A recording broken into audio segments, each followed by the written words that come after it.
5 parties in the Western Cape not contesting elections have endorsed Patriotic Alliance President Gayton McKenzie. They signed a pledge in Cape Town today. McKenzie has again accused the DA-led government of neglecting communities. Why we called you here today is that all these parties are not just a guy that started the party. There's ex-mayors sitting here. These people have representation in government. So there's a lot of people who want to join us. Moonshot packed the 2 parties called Spectrum, 1, and Isanko, 2. None of those parties has ever been part of a by-election. And they paraded them to the media. Today, we are bringing you parties.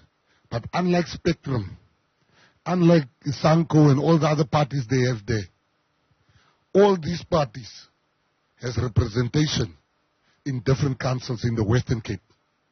And we want to invite all the other parties throughout South Africa to unite behind the Patriotic Alliance. Right, hoping to speak to one of the parties who entered into that agreement with the Patriotic Alliance, and that is the Karoo Democratic Force President, Noël Constable, who also was the Speaker, or still is, but we'll find out, in the Central Karoo municipality. Noël, good to have you, and thank you very much for coming on this evening. What do you think your odds are to bring down a party? If we look at party support in the last elections, was sitting at about 1.6 million votes. And you're saying you're going to reduce that party by 20%. So take away a good 450,000 votes, if my mathematics is correct. On what grounds are you making that summation? We believe that we will bring the DA down to at least 30%. Meaning that the Patriotic Alliance, we believe, will get at least between 24 and 28% in the Western Cape. So we also believe that there will be a coalition government in the Western Cape, and we will then decide who we will work with after the elections. That's what I'm trying to understand. I mean, the party support of the Patriotic Alliance is 70,000 at this particular point. How do you take them up to 28? Your party on its own, if we look at your party support, you're sitting at about 4,000 at this particular point. Have those numbers gone up? The numbers definitely gone up. But remember, we are not alone in this fight. We are having other parties to support us. The KGP of Prince Albert, we have Watzenberg Aksi at Watzenberg municipality. We also have the community party in Oudtshoorn and at Viskantoor. So between all of us, we believe we will have the numbers to bring down the Democratic Alliance. Yeah. Tell me about the work that you've done. I mean, because with all those parties, at Viskantoor has got 3,188 party support votes in the last election. The Oudtshoorn Gemeenskap Initiative has also got another 2,000 votes. It doesn't even begin to collate to 10,000 votes. So unless you're saying there's incredible work that you've done since 2016 to raise those numbers at least to 500,000 or 1 million, I don't see how you plan to do that. Now, remember the momentum is on the side of the smaller parties. The DA and the African National Congress, they don't have a message. We have a clear message to the voters, and we believe we will get the voters to the voting districts and out in the election to make sure that they give their vote to the Patriotic Alliance. If you can look at everything we are doing currently in the communities, there's work on the ground. All our volunteers are on the ground. We supported the Patriotic Alliance in certain by-elections, and they won the by-elections by far between themselves, the DA and the African National Congress. So the growth of the Patriotic Alliance and the other parties, you can see it at the by-elections. So let's talk about yourself. I mean, as the KDF, what have you done differently? I mean, to what you have previously achieved, right? I mean, you ended up in some instances jumping between the the Democratic Alliance and the ANC. In 2016, you got 5.14%, and you were the deciding factor, so to speak.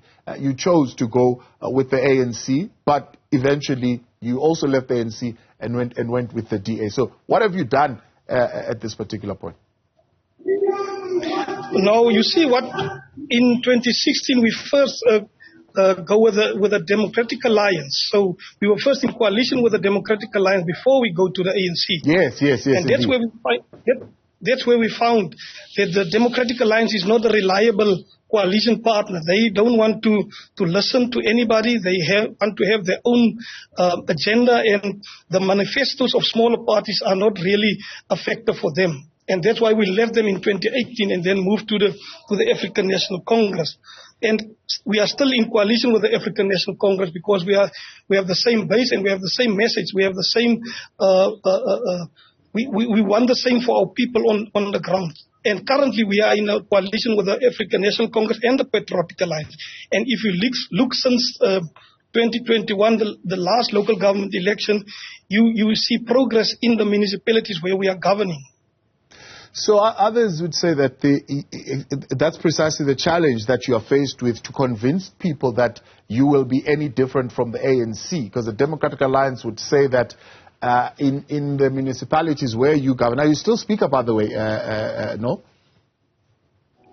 Look, this is a national elections. This is not local government. Yeah. The national program will be different, because if you look at smaller municipalities and you look how provincial and national government are treating us, you can see there's a big difference, especially in the Western Cape where Democratic Alliance is in government.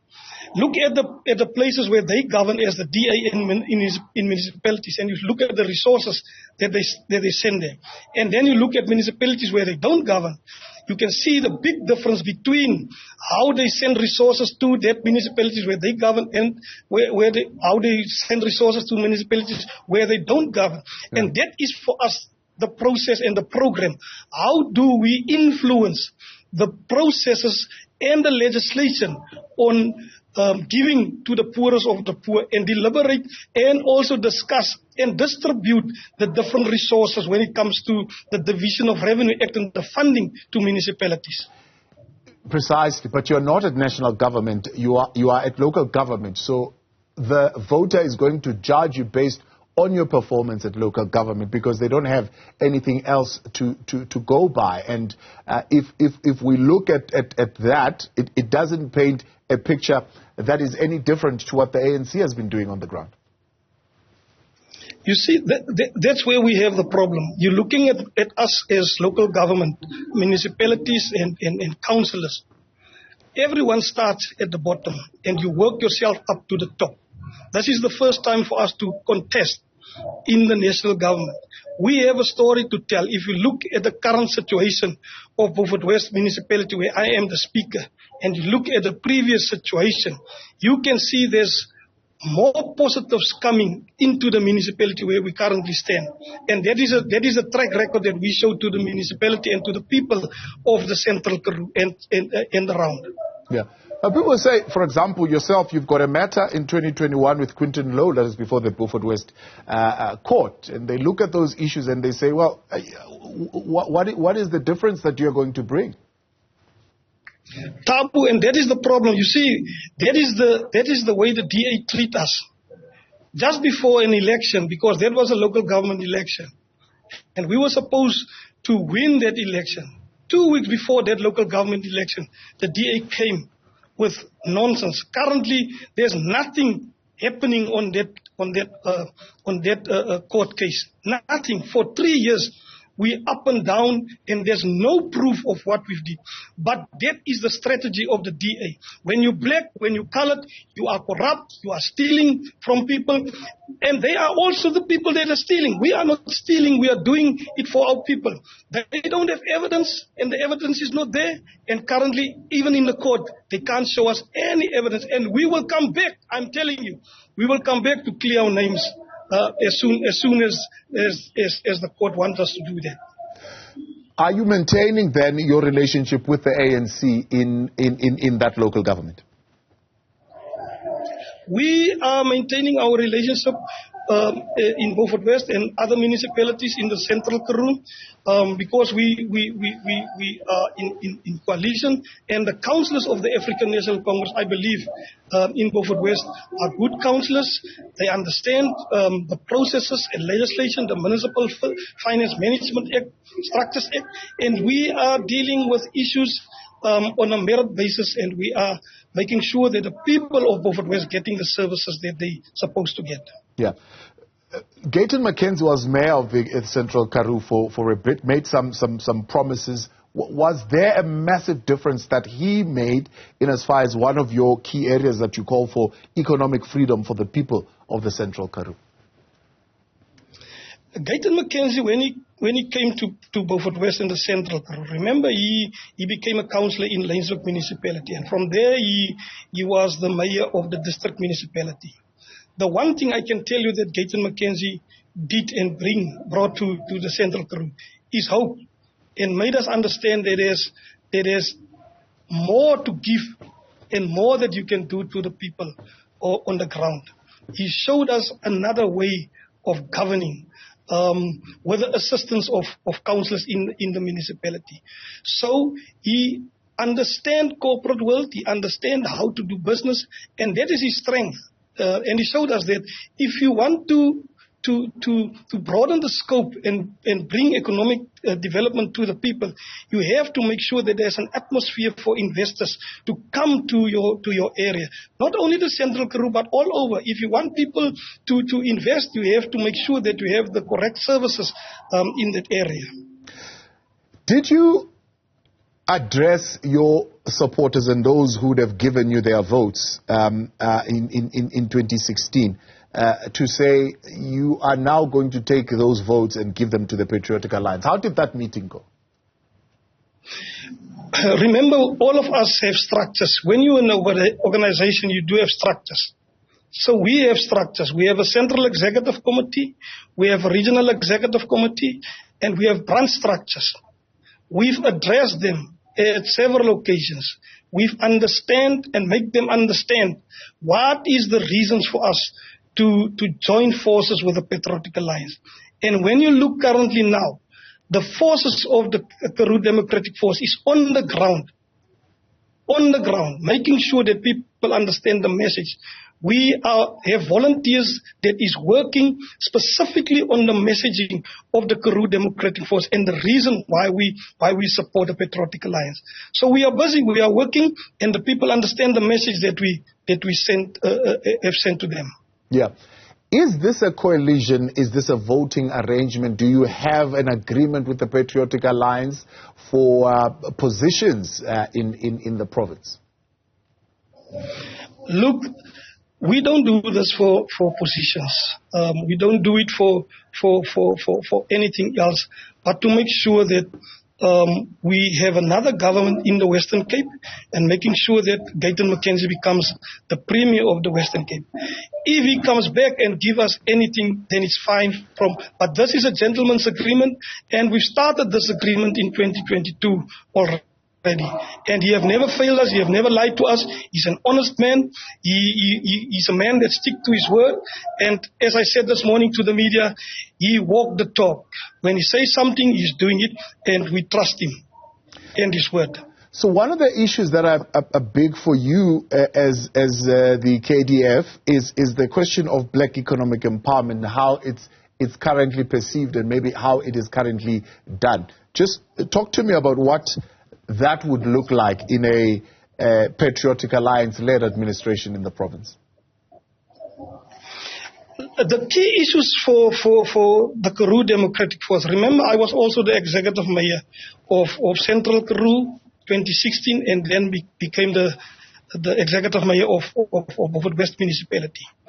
I started up by saying the distribution of funding, how province treats municipalities, the different ways of them speaking and addressing municipalities, the legislative process on how they address and how they deal with municipalities, specifically municipalities that is not governed by the Democratic Alliance.